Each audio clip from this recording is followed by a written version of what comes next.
Sparky. My next guest was the sexy one in the most successful recording group in history. Or one of them. One of the successful recording groups in history. The Supremes. And she has a single right now called Don't Get Mad, Get Even, which is my philosophy. Let's welcome Mary Wilson.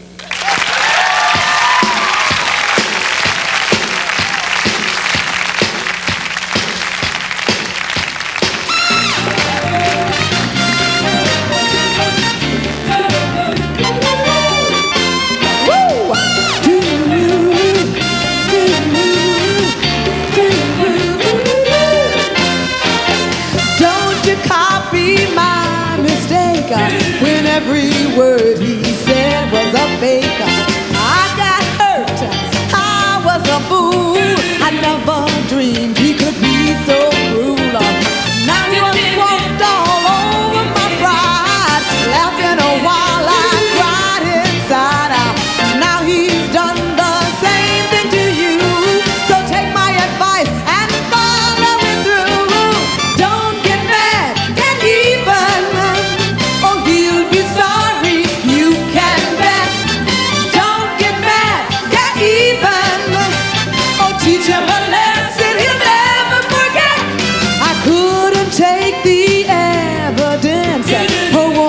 Jump to his defense.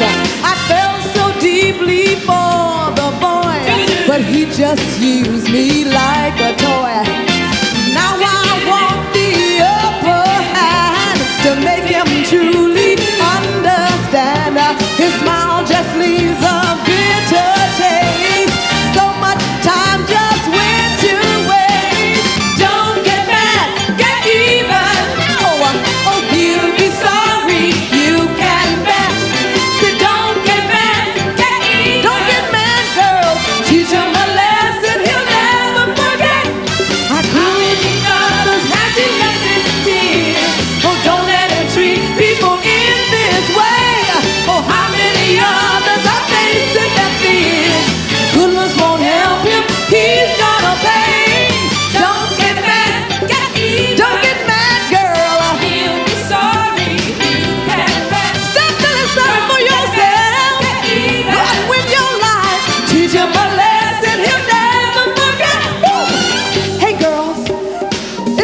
So stop feeling sorry for ourselves.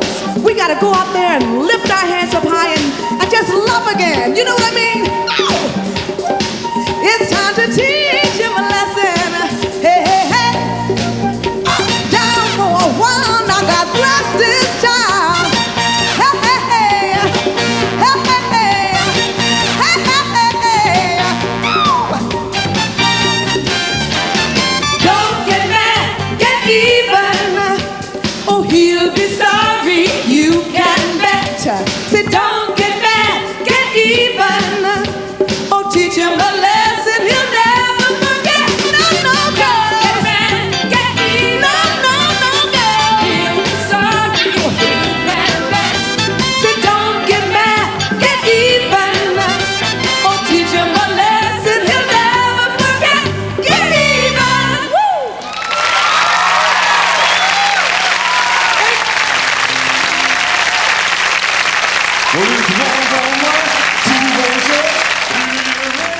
You are about to see the smartest.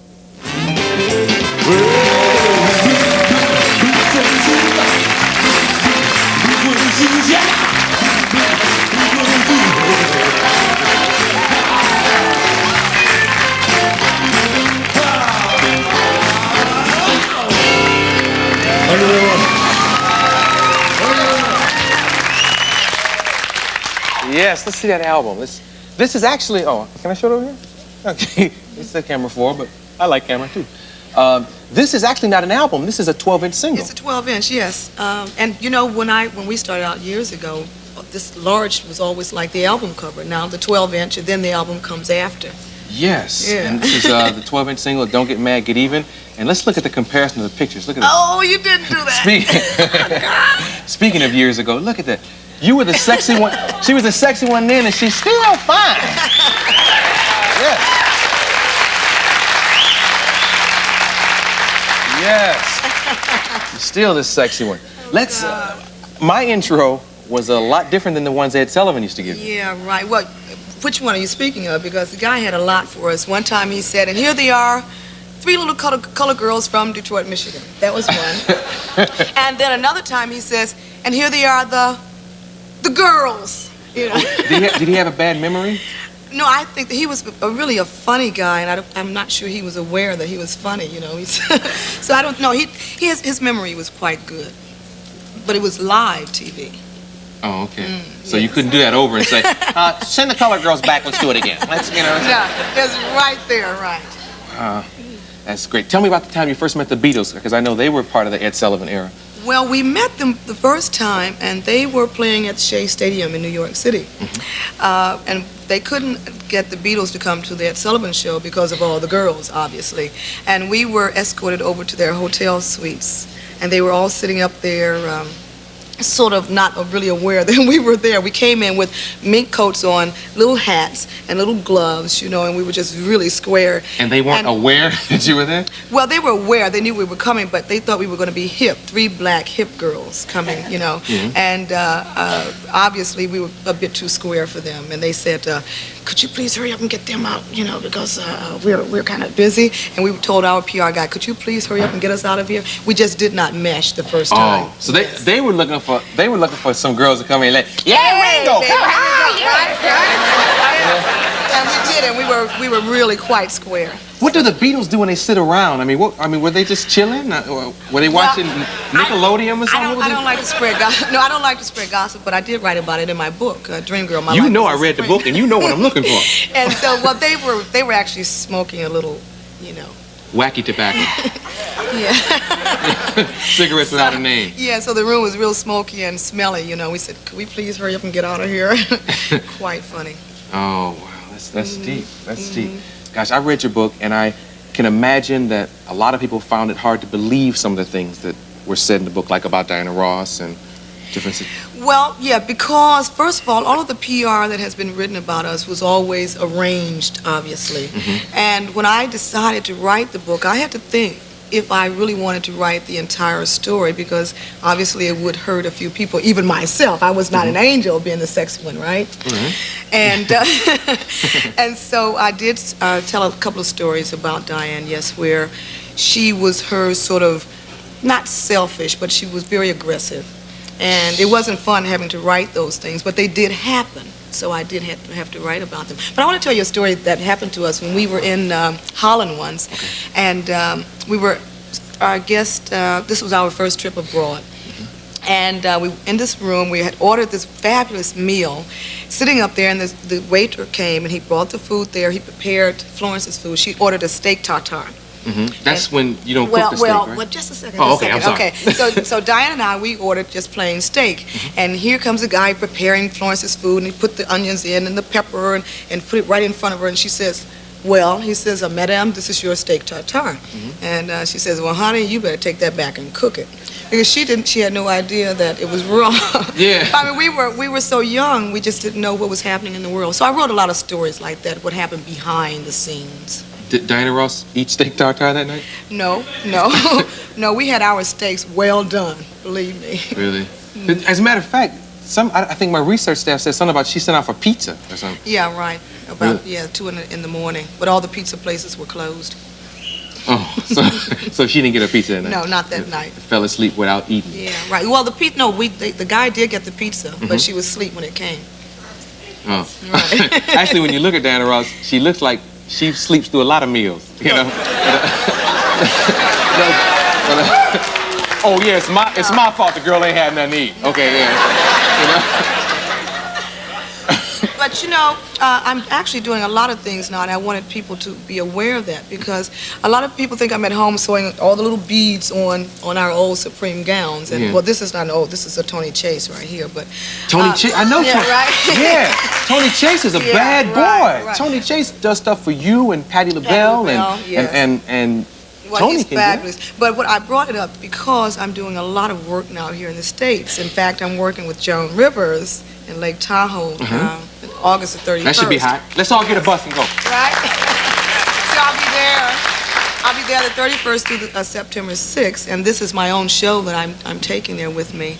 I'll be at the Roxy here on the 25th of this month. So I'm doing a lot of current shows here. And your book is coming out in paperback. Paperback, and they've just printed up 1 million copies of the paperback, so I'm really proud of that. Can we take a commercial and come back and talk about the loves in your life? I thought you'd never ask. Okay. We'll be right back with, no, we're going to come back and talk to her a little bit more. Is that all right? So drop the cue cards. Let's take a commercial.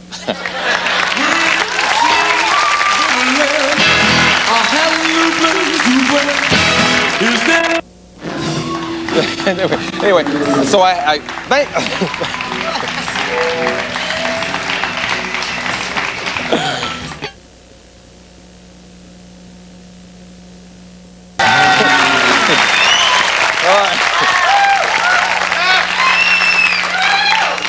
Mass bedlam and confusion, but we be having a ball, and I don't know what's going on. We having a ball.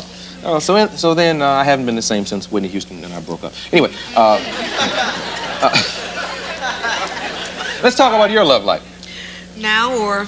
Yeah, let's talk. Well, no, let's talk about the past, because I hear you used to go out with Tom Jones and Steve McQueen. Well, yes, and you know, it's amazing. I was quite young then. I was not a teenager, but in my 20s. And we were on top of the world, 3 girls having a ball, toast of the world. And I met Tom and fell in love with him. Now, he was married, right? Well, yes, but then I found out that he was married, and my heart was crushed. And I didn't get out of it because I was still, you know, in love. But, you know, I did write about it because I wanted people to realize that it's not something that you really should do. And it's not something that I'm proud of in my life. And I think that we girls should think twice about dating a married man, because, right? I mean, really. Well, I did it, I had fun, but I regret it, so it's over. Don't have but I wrote about it, though. Look, I'm dating Tom Jones right now. And, so, you know, it happens. Does he know about this? Yeah, you know, honey. Anyway. Here's a very witty comedian who's a regular at Green Street Cafe in New York City. Yeah, New York! Yes. I'm not sure if that means he's a performer or a dinner there, but this week he's head...